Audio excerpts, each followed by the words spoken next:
Hey everyone, today I'm going to show you the chess set which I've been working on for a few weeks. I didn't record every little detail, but I do have recordings from each stage of the process, and I'm going to show that to you today and show the process of how I made them all. I think they came out amazing, and I hope you agree with me.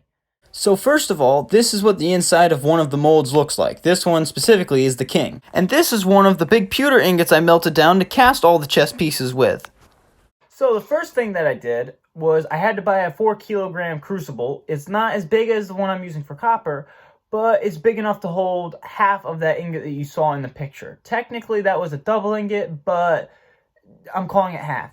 And that is right here. It's a lot smaller, but it works well because we only had so many molds which we could use at once anyway, so there's no point in having a bigger crucible. This holds just enough that we got the whole chess set out of just that crucible full of pewter.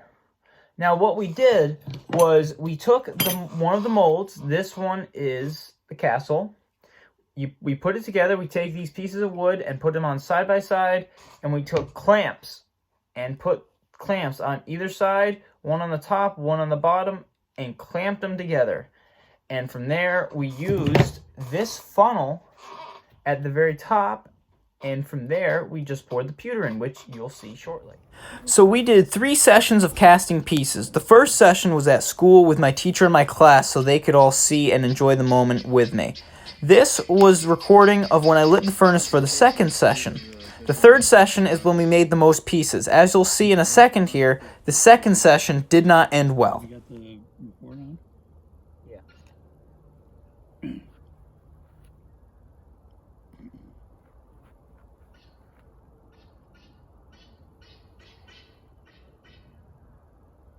Uh-oh. Is it on or no? Did you open the valve?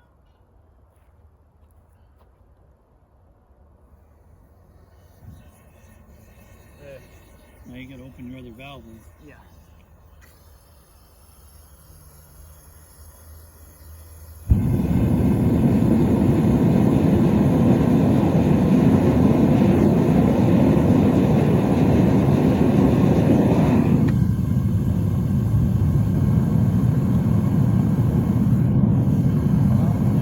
So as you can see, for starters, I forgot to turn the gas on. Then the paper towel came out flaming from the furnace.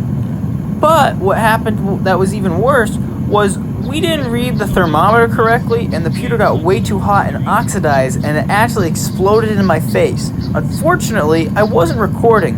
However, I did take a video of the crucible after it exploded.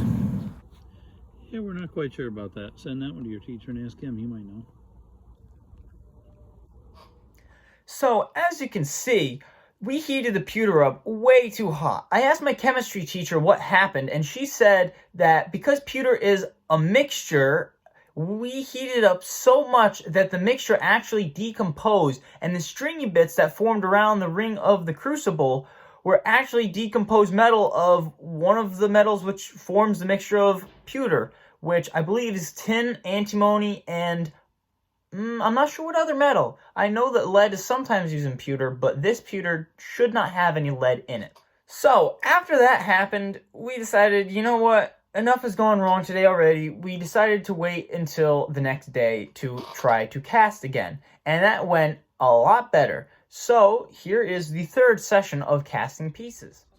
Yeah, so we had a little bit of arguing here.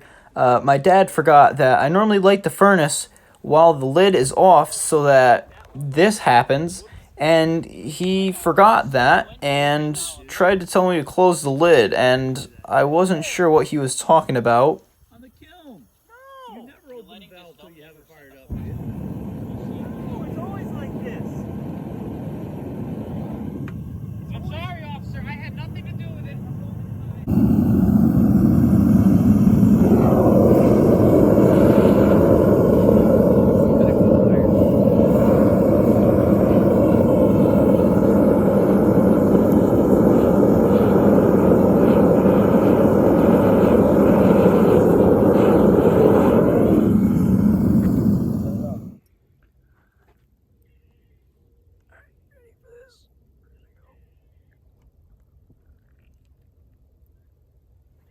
See, that was quicker though.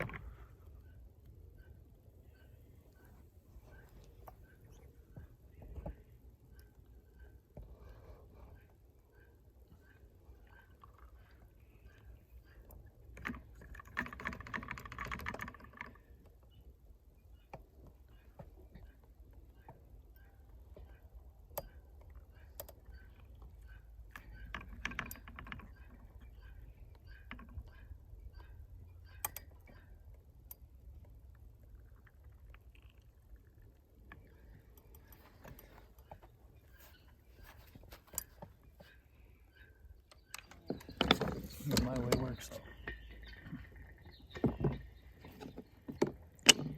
Another nice horse. Came out good, yeah. Sweet. Still kind of hot. Let's get back in there.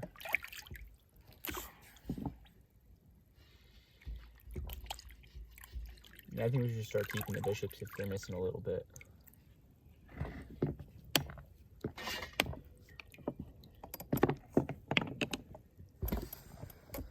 I'm gonna tip that over.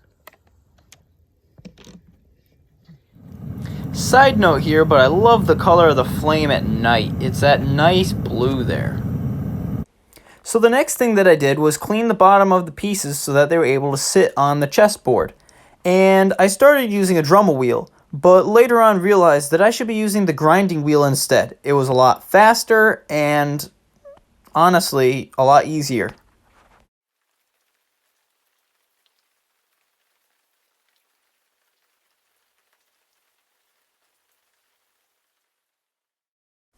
So here I initially put some really big felt pieces on the bottom of these chess pieces to cut off, which I did so with all of the major pieces.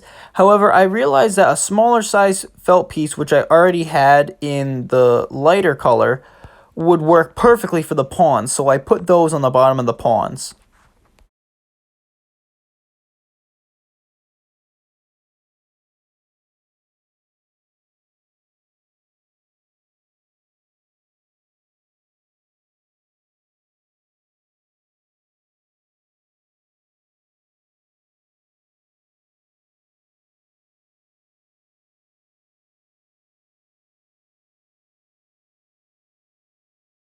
I bought some more of the smaller felt pads that go on the bottom of the last of the pawns.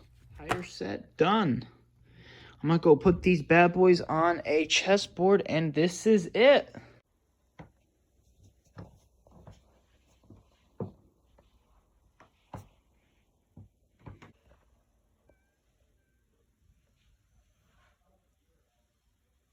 So there you have it, guys. That is a chess set I have spent the last couple of weeks working on. There are a few pieces I'm going to redo while I make an extra set, but for the most part, I think they came out amazing.